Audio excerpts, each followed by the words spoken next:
Assalamualaikum warahmatullahi wabarakatuh. Nama saya Aditya Lutfirawan. Saya dari kelas pengelolaan sistem komputer K01, jurusan Sistem Informasi Universitas Nasional. Nah, pada kesempatan kali ini saya akan mengerjakan UAS. Nah, kemudian saya memilih tema yaitu Sistem Pendukung Keputusan atau SPK. Langsung saja masuk ke materinya. Definisi sistem penunjang keputusan atau SPK. Sistem penunjang keputusan atau dalam bahasa Inggris Decision Support System, singkat DSS, adalah bagian dari sistem informasi berbasis komputer yang dipakai untuk mendukung pengambilan keputusan dalam suatu organisasi atau perusahaan. Fungsi SPK yaitu yang pertama, untuk memperluas kemampuan pengambil keputusan dalam memproses data atau informasi bagi pemakainya.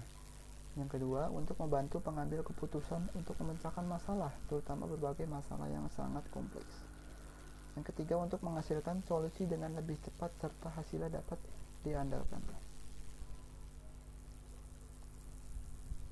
Kemudian kita masuk ke karakteristik sistem pendukung keputusan.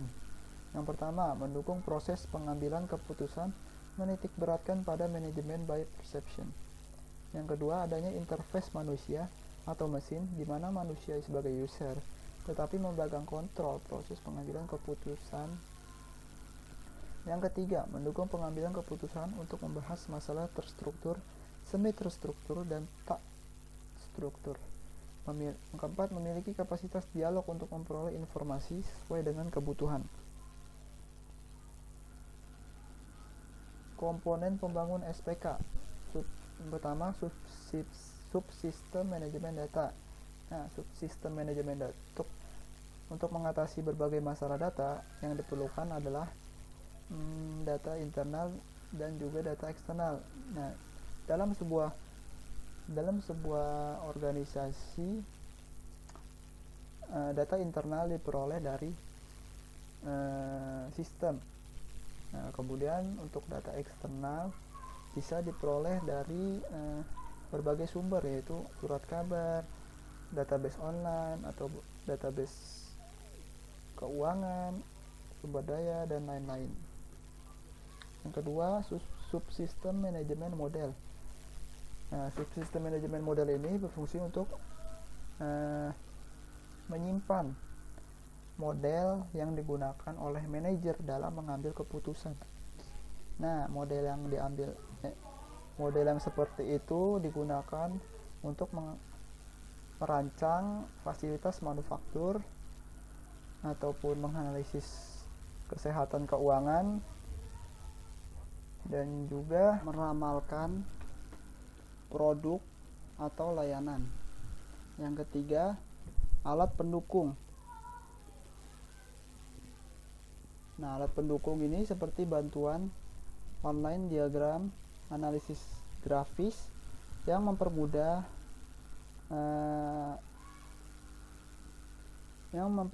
interaksi pengguna dengan sistem. Kemudian kelebihan SPK atau sistem penunjang keputusan. Yang pertama, memperluas kemampuan pengambil keputusan dalam memproses data atau informasi untuk pengambilan keputusan. Yang kedua, menghemat waktu yang dibutuhkan untuk memecahkan masalah, terutama berbagai masalah yang sangat kompleks dan tidak terstruktur. Yang ketiga, menghasilkan solusi dengan lebih cepat dan hasilnya dapat diandalkan. Yang keempat, mampu memberikan berbagai alternatif dalam pengambilan keputusan meskipun seandainya sistem pendukung keputusan atau SPK tidak mampu memecahkan masalah yang dihadapi oleh pengambil keputusan, namun dapat digunakan sebagai stimulan dalam memahami persoalan.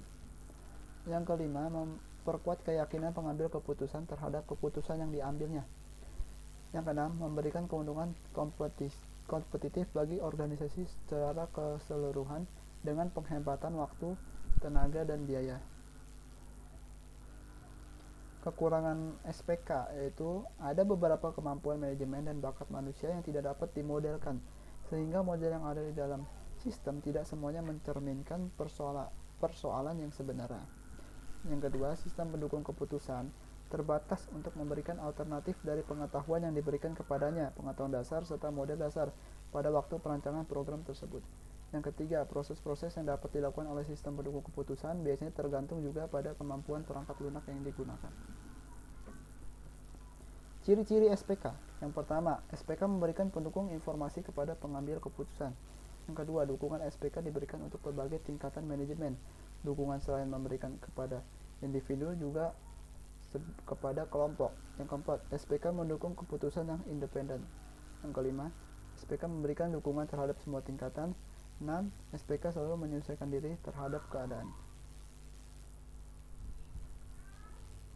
Nah, sistem pendukung keputusan ini bisa digunakan pada zaman sekarang. Ya, kegunaannya adalah yang pertama, SPK memperluas kemampuan pengambilan keputusan dalam memproses data atau informasi bagi pemakainya. Yang kedua, SPK membantu pengambilan keputusan untuk memecahkan masalah, terutama berbagai masalah yang sangat kompleks dan tidak terstruktur.